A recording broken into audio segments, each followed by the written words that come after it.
Dieu et croyance du peuple premier des archipels Kalynagos. La culture fascinante du peuple Kalynagos. Sur les îles, ils sont les dignes authentiques. Leur Dieu suprême, Yukahu, créateur et gardien de l'univers des humains et de tout bien. Animiste, il croit en l'âme de chaque être, des esprits, des animaux, des plantes à connaître. Une religion, une pratique spirituelle qui les guide en chaque rituel. Ils respectent chaque forme de vie, des arbres majestueux aux insectes qui les envahissent. Ils vivent humblement, préférant la pauvreté plutôt que de détruire la forêt sacrée. Nus, ils vivent en harmonie avec la nature.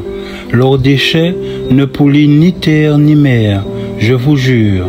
Le luxe matériel n'est pas leur souci. Ils préfèrent préserver la terre qui nourrit. Parmi leurs dieux, il y a Maroho, le dieu de la mer, puissant et humble à la fois.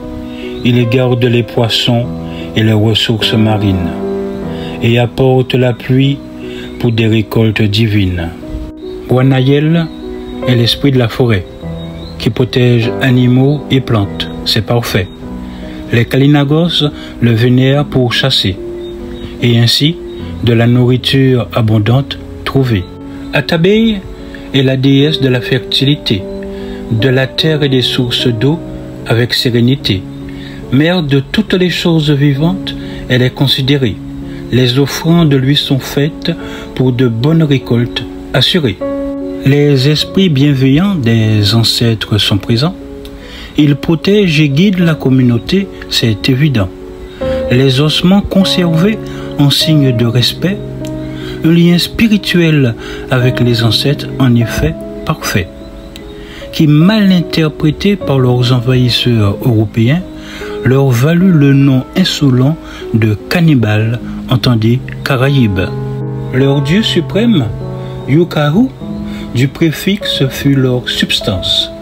Yuka, dit manioc, aliment essentiel pour leur existence. Kazab, pain plat fait de farine de yucca. Cassava bride, beignet de yucca, un vrai délice. Waouh!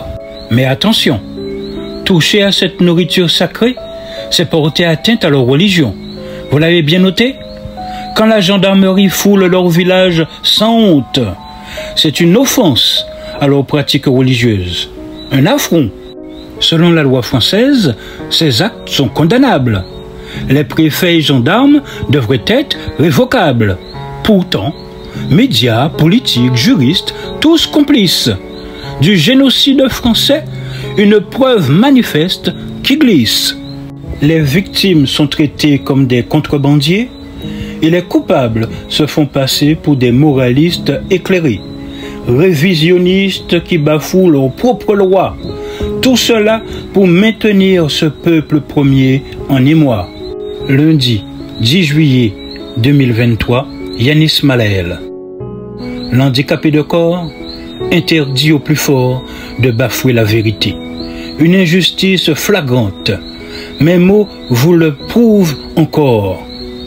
Que ces rimes vous éclairent et vous enchantent.